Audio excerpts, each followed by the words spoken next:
দিন দিন কঠিন হচ্ছে চাকরির বাজার, বাড়ছে বেকারত্বের হার। এমন সব হতাশার মাঝেও বেশ কিছু সরকারি বেসরকারি উন্নয়ন সংস্থা দেখাচ্ছে আশার আলো। তবে তার জন্য সবসময় নিজেকে রাখতে হবে প্রস্তুত, রাখতে হবে আপডেট। সবাইকে স্বাগত জানাচ্ছি চাকরির বাজারে, সঙ্গে আছি আমি ফরহাদ বিন নূর। আজকে আমরা বেশ কিছু গুরুত্বপূর্ণ চাকরির নিয়োগ বিজ্ঞপ্তি দেখে নেব। শুরুতেই আমরা দেখব সেভ দ্য চিলড্রেনের একটি নিয়োগ বিজ্ঞপ্তি। আন্তর্জাতিক বেসরকারি সংস্থা সেভ দ্য চিলড্রেন নিয়োগ বিজ্ঞপ্তি প্রকাশ করেছে। সংস্থাটির ফ্রিল্যান্স বিভাগ অফিসার পদে জনবল নিয়োগের জন্য এই নিয়োগ বিজ্ঞপ্তি দিয়েছে। আমরা একটু বিস্তারিত দেখে নেব কি আছে এই নিয়োগ বিজ্ঞপ্তিতে। সেভ দ্য চিলড্রেন যে পদ, সেটি হচ্ছে অফিসার, বিভাগ হচ্ছে ফিন্যান্স, পদ সংখ্যা একটি, শিক্ষাগত যোগ্যতা স্নাতক, স্নাতকোত্তর ডিগ্রি, বিশেষ করে ফিন্যান্স অ্যাকাউন্টিংয়ে থাকলে ভালো হয়। এছাড়া আমরা দেখছি অভিজ্ঞতা চাওয়া হয়েছে কমপক্ষে 3 বছর। প্রার্থীর ধরন নারী পুরুষ উভয়ই এখানে আবেদন করতে পারবে। এছাড়া বয়স সীমা উল্লেখ নেই। আমরা দেখছি কর্মস্থল হবে হচ্ছে কক্সবাজারের অফিসে। এছাড়া বেতন দেখছি আমরা আলোচনা সাপেক্ষে অন্যান্য সুবিধা সংস্থার নীতিমালা অনুযায়ী দেওয়া হবে। আমরা দেখছি আবেদনের শেষ সময় 10 আগস্ট 2025। আমরা আরও একটি নিয়োগ বিজ্ঞপ্তি দেখে নেব। এরপরে আছে ট্রাস্ট ব্যাংক লিমিটেড নিয়োগ বিজ্ঞপ্তি প্রকাশ করেছে। দেশের বেসরকারি খাতের বাণিজ্যিক ব্যাংকটি head of sales and sales team ব্যাংকারুন্স নিয়ে পদে হচ্ছে জনবল নিয়োগ দেবে। আমরা একটু দেখে নেব কি কি আছে এই নিয়োগ বিজ্ঞপ্তিতে। আমরা একটু দেখব শিক্ষাগত যোগ্যতা চাওয়া হয়েছে যে কোনো বিষয়ে স্নাতকোত্তর ডিগ্রি। এছাড়া অন্যান্য যোগ্যতা হচ্ছে ব্যাংকারুন্স, এছাড়া পণ্য বীমা নিয়ন্ত্রণ এবং বাজারের গতিশীলতা সম্পর্কে গভীর ধারণা থাকতে হবে। এছাড়া আমরা দেখছি যে অভিজ্ঞতা কমপক্ষে 5 বছর চাওয়া হয়েছে। প্রার্থীর ধরন আমরা দেখছি ফুল টাইম, কর্মক্ষেত্র অফিসে, দেশের যে কোনো স্থানে হতে পারে। প্রার্থীর ধরন দেখছি নারী পুরুষ উভয়ই যে কেউ আবেদন করতে পারবে। বয়স সীমা সর্বোচ্চ 42 বছর। এছাড়া বেতন আলোচনা সাপেক্ষে এবং আমরা অন্যান্য সুবিধা দেখছি ব্যাংকের নীতিমালা অনুযায়ী, এবং আবেদনের শেষ সময় 10 আগস্ট দেয়া হবে। আমরা এরপর আরেকটি ব্যাংকের নিয়োগ বিজ্ঞপ্তি দেখে নেব। সম্প্রতি ব্র্যাক ব্যাংক পিএলসি নিয়োগ বিজ্ঞপ্তি প্রকাশ করেছে। বেসরকারি বাণিজ্যিক ব্যাংকটি হেড অফ অডিট পদে জনবল নিয়োগের জন্যই এই নিয়োগ বিজ্ঞপ্তি দিয়েছে। গত 31 জুলাই থেকেই আবেদন নেওয়া শুরু হয়েছে। আমরা একটু বিস্তারিত দেখে নেব এই নিয়োগ বিজ্ঞপ্তিতে কি কি আছে। আমরা দেখছি BRAC bank PLC head of audit পদে জনবল নিয়োগ দেবে। পদ সংখ্যা যদিও নির্ধারিত নয়। শিক্ষাগত যোগ্যতা চাওয়া হয়েছে ব্যাচেলর অব কমার্স, বিকম। এছাড়া অন্যান্য যোগ্যতা এখানে চাওয়া হয়েছে ইন্টারনাল অডিট ফাংশনে দক্ষতা, বিশেষ করে ব্যাংকিং বা আর্থিক পরিষেবা শিল্পে দক্ষতা থাকতে হবে। অভিজ্ঞতা কমপক্ষে 15 বছর তারা চেয়েছে। চাকরির ধরন আমরা দেখছি ফুল টাইম। প্রার্থীর ধরন আমরা দেখছি নারী পুরুষ উভয়ই আবেদন করতে পারবে। বেতন আলোচনা সাপেক্ষে। ছাড়া অন্যান্য সুবিধা দেখছি ব্যাংকের নীতিমালা অনুযায়ী দেওয়া হবে। আমরা আবেদনের শেষ সময় দেখছি 12 আগস্ট 2025। আমরা প্রবাসী কল্যাণ ও বৈদেশিক কর্মসংস্থান মন্ত্রণালয়ের আওতাধীন ওয়েজ আর্নার্স কল্যাণ বোর্ডের যে শূন্য পদে তারা জনবল নিয়োগ দেবে সেটার বিষয়ে আমরা একটু বিস্তারিত দেখে নেব। আমরা একটু দেখব যে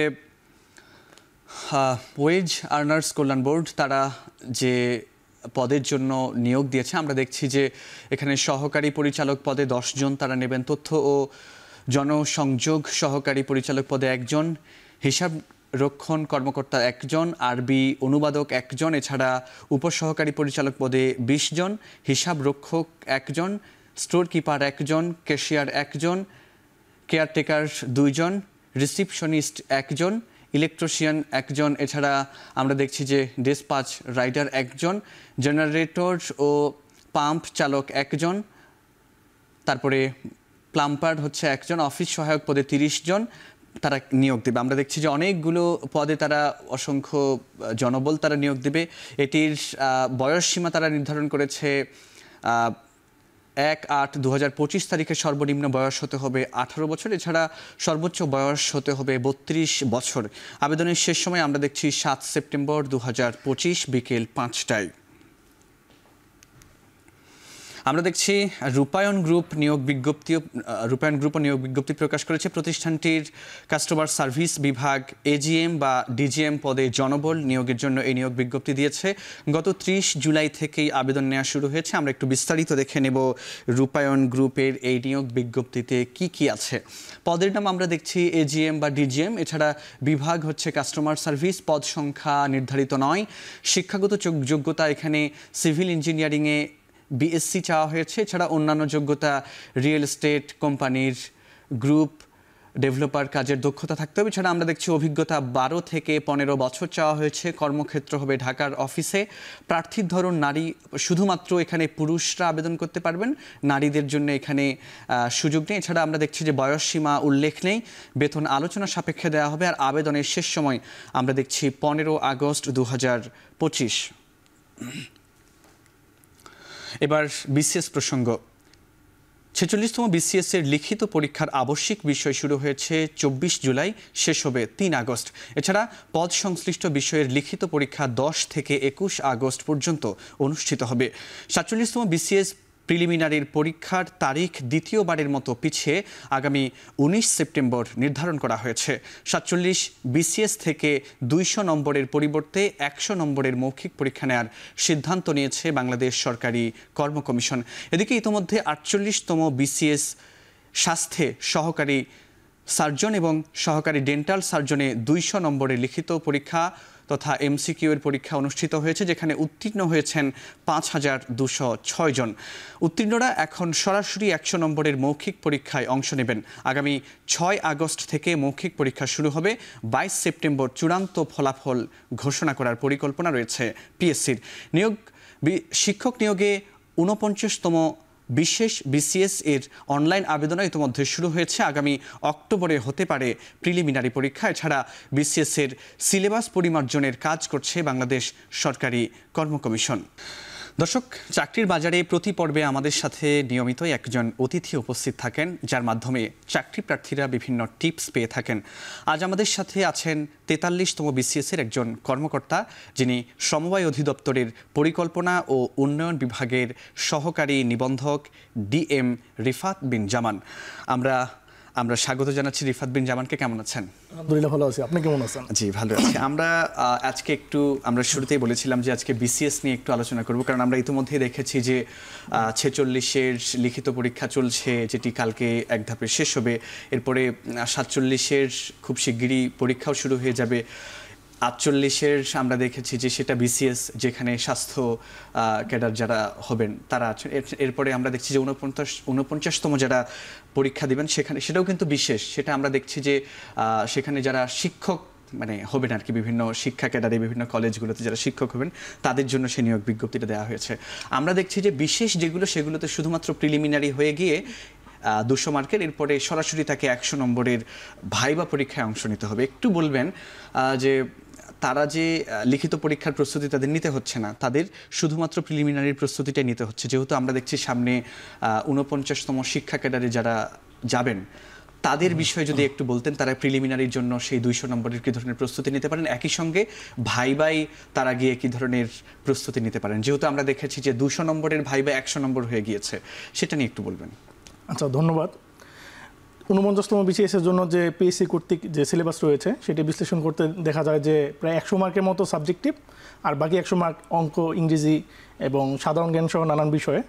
তো প্রিলির বিষয়ে আমি একটা কথাই বলবো যে আমাদের 100 মার্ক রয়েছে জেনারেল সাইডে, যেটা হচ্ছে সবাই দিচ্ছে আমরা। সেখানে আগে বিগত কোশ্চেনগুলো যদি ভালো মতন যাচাই করা যায়, এবং আমাদের যে মাধ্যমিকের কিছু বই আছে, পাঠ্য বই, আমরা সবাই সবসময় গাইড বইয়ের দিকে ঝুঁকে পড়ি, বাট এটা স্কিপ করে যদি আমরা মাধ্যমিকের বইগুলো পড়তে পারি সাবজেক্টিভ, যেমন ভূগোল ও পরিবেশের জন্য ভূগোলের বইটা, এবং ম্যাথের জন্য আমরা যদি এই ক্লাস 8 থেকে 10 পর্যন্ত সাধারণ ম্যাথটা করে ফেলি, তাহলে প্রিলিমিনারিতে বেশ হেল্পফুল হবে। এছাড়াও আমরা যদি আগের কোশ্চেনগুলো অ্যানালাইসিস করে যাই, তাহলে প্রায় 30 থেকে 40% মার্কস আমাদের ক্যারি করা ওই জায়গায়। আর সাবজেক্টিভের বেলায় আমরা যার ডিপার্টমেন্ট, সেই ডিপার্টমেন্টে আমাদের কিছু ইন কোর্সের কোশ্চেন থাকে বা টিউটোরিয়াল থাকে, ওই কোশ্চেনগুলো যদি আমরা দেখে যাই, অধিকাংশ ক্ষেত্রে দেখা যাচ্ছে যে ওখান থেকে কোশ্চেনটা দিয়ে দেয় তারা। অর্থাৎ নিজের ডিপার্টমেন্টের যে পড়াশোনাগুলো সেগুলো নিয়ে একটু ভালো জানাশোনা থাকতে হবে। মৌলিক যে বিষয়গুলো। আচ্ছা, আরেকটা বিষয় একটু বলবেন যে আমরা দেখছি যে আগে তো আমরা দেখেছি 46-এর পরীক্ষাটার যে ভাইবা হবে সেটা যদিও 200 নম্বরের হবে, যেহেতু সার্কুলার হয়েছিল সেভাবে করে। এরপরে 47 থেকে আমরা জানি যে বাংলাদেশ সরকারি কর্ম কমিশন সেখানে কিন্তু 200 নম্বরের ভাইবা 100 নম্বর করার সিদ্ধান্ত নিয়েছে, এবং এটা চাকরি প্রার্থীদের অনেকে এটার দাবিও ছিল। এই 100 নম্বরের ভাইবা 200 নম্বরের ভাইবাটা নিয়ে যদি বলতেন, 200 নম্বরের ভাইবার জন্য কি ধরনের প্রস্তুতির প্রয়োজন ছিল, এখন 100 নম্বরের জন্য কতটুকু প্রস্তুতি নিতে হবে? আচ্ছা, সিভিল সার্ভিসের একটা প্রধান বিষয় হচ্ছে পাবলিক ইন্টারাকশন।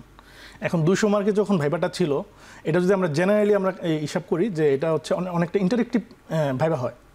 আমাদের যে বোর্ডের মেম্বার থাকেন, চেয়ারম্যান থাকেন, তাদের সাথে আমরা অনেক সময় ডিসকাশনে বসে যাই।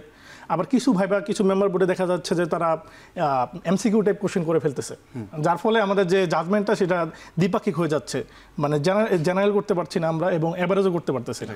তো 200 মার্কের একটা সমস্যা হচ্ছে কি, যে আমরা কেউ অনেক সময় দেখা যাচ্ছে যে একটা বোর্ড আছে যিনি এমসিকিউ টাইপ কোশ্চেন করেন, বাট তার বোর্ড আমি পাচ্ছি না, সেক্ষেত্রে তার বেশ সিংহভাগ মার্ক ওখানে চলে যাচ্ছে।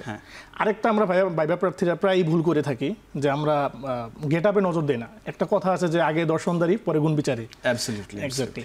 তো আমরা যদি একটু চেহারা সুন্দর বা খারাপ, এটার চেয়ে বেশি ফ্যাক্ট হচ্ছে আপনি পরিশীলিতভাবে যাচ্ছেন কিনা, ওখানে আপনাকে কর্মকর্তার মতো লাগছে কিনা, একটা ডিস্টিংগুইশ করা যাবে কিনা আপনাকে পাবলিক একটা প্লেসে, আপনার কথাবার্তা চালচলনে, যে আপনি একজন সিভিল সার্ভিসের কর্মকর্তা। তো এই বিষয়টা যদি আমরা রাখি যে আমরা খুব সুন্দর করে নিজেকে গুছিয়ে নিয়ে যাই, পরিপাটি হয়ে যাই তা, আর এবং হচ্ছে আমাদের যদি সমসাময়িক ব্যাপারে যথেষ্ট জ্ঞান থাকে, তাহলে আমাদের 200 মার্কের ভাইবাটা বেশ অসাধারণ আমাদের জন্য, যদি আমরা ওটা ডিফেন্ড করতে পারি। কিন্তু এটাতে আমি এই জন্য বলবো যে অনেক সময় কিছু রাজনৈতিক সংশ্লিষ্টতা, সুপারিশ ইত্যাদির কারণে অনেক সময় 200 মার্কের যে ভাইবাটা সেটা ব্যাহত হয়। নানান বোর্ড মেম্বাররা সেটাতে আমরা মার্কিং করতে, মানে যখনই যে রাজনৈতিক দল ক্ষমতায় আসে ইভেনলি মার্কিং করতে সেভাবে করে কিন্তু একটা ব্যাপার থাকে। এই জন্য চাকরি প্রার্থীদের সংখ্যা যে আবারও কোনো যখন নির্বাচন হবে বা কোনো রাজনৈতিক দল ক্ষমতায় আসবে, তখন আবারও যদি এ ধরনের সুপারিশের মাধ্যমে এই 200 নম্বরের এদিক ওদিকের একটা কারসাজি করা হয়, সেই কারণেই বোধহয় এটা একটা বিষয় ছিল কিনা, এটাও একটা ব্যাপার হতে পারে। আমরা আরেকটু বিষয় জানবো, সেটা হচ্ছে যে আমরা দেখেছি যে বাংলাদেশ সরকারি কর্ম কমিশন কিন্তু তারা সিলেবাস পরিমার্জনের একটা কাজ করছে। আমরা যদি একটু বলি যে বিগত যে আওয়ামী লীগ সরকার যে লাস্টে যে কারিকুলাম পরিবর্তন করেছিল, শতভাগ পরিবর্তন করে দেওয়ার কারণে কিন্তু শিক্ষার্থীরা একদম গিনিপিকের মধ্যে পড়ে গিয়েছিল। তো এখন বিসিএস এর সিলেবাসে কতটুকু পরিমার্জন হওয়া উচিত, আপনি তো নিজেও একজন ক্যাডার? হ্যাঁ, আমার পার্সোনালি মনে হয় যে বর্তমানে আমরা যেহেতু 4th ইন্ডাস্ট্রিয়াল রেভলিউশনে আসি, তো আমাদের তাল মিলিয়ে এই টেকনোলজিক্যাল সাইডটাও আমাদের খুব জোর দেওয়া উচিত। আমরা যেমন ইতিহাসটা পড়ি, আমি এটা চাইবো যে আমাদের পিএসসির কর্তৃপক্ষ যেন টেকনোলজিক্যাল সাইডটা আমাদের সবার, শুধু সাবজেক্টিভ যারা দেবে তাদের জন্য না, বা টেকনিক্যাল যারা ক্যাডার তাদের জন্য না, জেনারেল সাইডে যারা আসবেন তাদের যেন যথেষ্ট টেকনিক্যাল নলেজ থাকেন, সেই বিষয়ে জোর দিয়ে তাদের সিলেবাসটা প্রণয়ন করা উচিত। ওকে, আপনাকে অসংখ্য ধন্যবাদ। নিশ্চয়ই আপনার এই পরামর্শগুলো আমাদের যারা চাকরি প্রার্থী রয়েছেন তাদের অনেক কাজে লাগবে। এতক্ষণ সাথে থাকার জন্য সবাইকে অসংখ্য ধন্যবাদ। দেখা হবে পরবর্তী সপ্তাহে। তবে আপনার কোম্পানির যে কোনো নিয়োগ বিজ্ঞপ্তি প্রচারের জন্য আমাদের সাথে যোগাযোগ করুন, এবং যারা চাকরির জন্য আবেদন করতে চাচ্ছেন তারা আমাদের ইমেইলে আপনার সিভি পাঠিয়ে রাখুন। আপনার কোম্পানি বা প্রতিষ্ঠানের নিয়োগ বিজ্ঞপ্তি এবং সিভি পাঠানোর ঠিকানা চাকরিরবাজার@এখন.tv। শেষ করছি চাকরির বাজার। এখন টেলিভিশন ওয়েবসাইটে দেখতে ভিজিট করুন www.ekon.tv। এছাড়া ফেসবুকে দেখতে ভিজিট করুন facebook.com/tv.ekon, এবং ইউটিউবে দেখতে ভিজিট করুন youtube.com/tv.ekon।